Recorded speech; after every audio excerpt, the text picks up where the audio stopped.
संघवाद को सहकारी संघवाद किसने कहा था? मॉरिस जोन्स ने, आइवर जेनिंग्स ने, बाबा साहेब भीमराव अंबेडकर जी ने, या ग्रैनविल ऑस्टिन ने कहा था? किसने कहा था? फटाफट आंसर। ग्रैनविल ऑस्टिन ने कहा था। बहुत सही, बहुत शानदार। कौन सी एक भारतीय संघवाद की अभिलाक्षणिक विशेषता नहीं है? Which one of the following is not a characteristic feature of Indian federalism?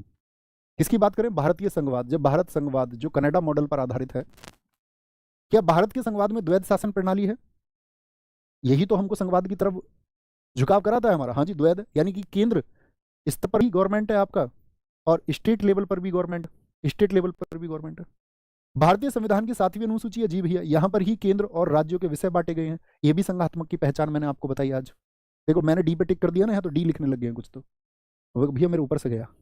समझो तो सही मैं क्या बोल रहा हूँ। उसने पूछा है नहीं है नहीं पूछा उसने, नहीं है पूछा है। मैं कह रहा हूं ये तो पहचान है द्वैध सरकार संघवाद की। संघवाद में क्या बताया था मैंने? संघवाद वो होता है जिसमें शक्तियों का बंटवारा हो, डिसेंट्रलाइजेशन ऑफ पावर्स हो, decentralisation of powers, decentralisation of power, ये पहचान है, ये पहचान है। अवशिष्ट शक्तियां केंद्र में निहित होती हैं, एकदम से ठीक है। और संघबद्ध होने वाली इकाइयां संघ बनाने के लिए सहमत हुई, संघ बनाने के लिए सहमत नहीं होती।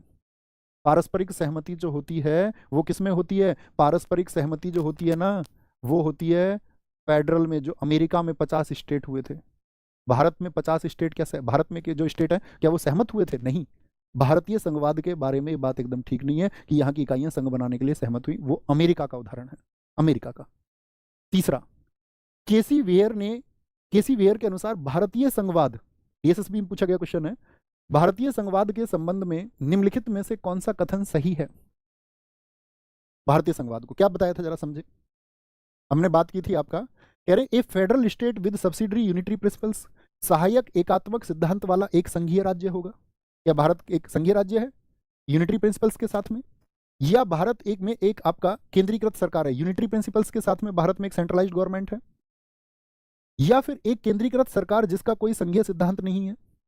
या फिर संघीय सिद्धांत के साथ में, मैंने आपको बताया था हमारे यहां पर साथी यूनिटरी होने के भी सिम्टम्स हैं, हमारे यहाँ फेडरल होने के भी सिम्टम्स हैं, है या नहीं है? लेकिन फिर भी दोनों में कौन सा पोर्शन सबसे ज्यादा देखने को मिलता है? तो आप बोलेंगे ज्यादा झुकाव जो है वो फेडरल होने की तरफ है, यानी कि संघीय सिद्धांत के साथ में एकात्मक राज्य होगा। आपातकाल के दौरान हमारा एकात्मक राज्य भी हो जाता है।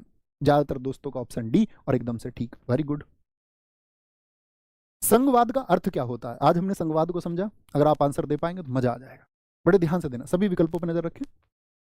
न्यायपालिका देश की सर्वोच्च सत्ता है, क्या यह संघवाद कहता है? कानून बनाने का अधिकार सिर्फ केंद्र सरकार को है?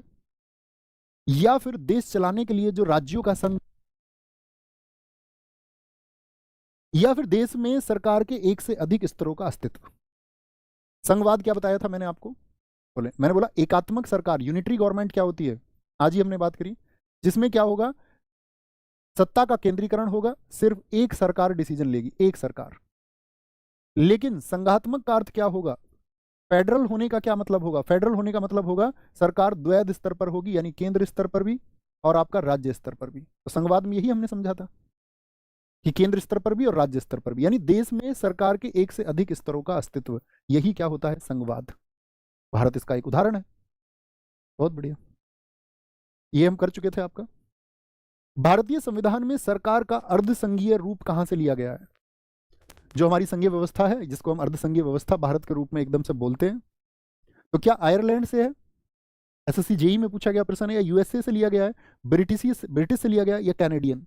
जो हमारी संघीय व्यवस्था कहां से ली गई है? कनाडा से ली गई है। ओके, कनाडा से।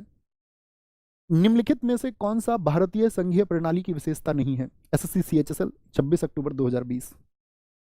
हमेशा हम देखते रहेंगे, जिन भी एग्जाम्स पे हमको फोकस करना है, ऐसा कोई ऐसी बाध्यता बनाने की जरूरत तो नहीं है ना कि इसी एग्जाम के क्वेश्चन हम हमारे लेके आओ, है ना? टॉपिक से रिलेटेड किसी भी एग्जाम में पूछा गया है तो मैं ला सकता हूँ ना, कोई दिक्कत तो नहीं इस बात में। बोले नहीं भैया उसी एग्जाम के लेके आना हमको, तो जिसका एग्जाम मैं देने वाला हूँ, ऐसा नहीं होना चाहिए।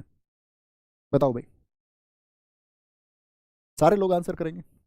निम्नलिखित में से भारतीय संघीय प्रणाली, विवादों के निपटारे के लिए स्वतंत्र न्यायपालिका हमारे पास है। जी हाँ, केंद्र और राज्य के बीच में विवाद ज्यादा होते हैं, हालांकि मैंने आपको बताया था संघीय सरकार में, लेकिन उनके विवाद के निपटारे कौन करेगा? कोर्ट करेगा। यूनिटरी गवर्नमेंट है क्या भारतीय संघीय प्रणाली में? नहीं भैया। यूनिटरी गवर्नमेंट का एग्जांपल कौन से देश बताए थे? लिखित संविधान है भारत का, केंद्र और राज्यों के बीच में शक्तियों का विभाजन है, यही संघीय व्यवस्था की पहचान है।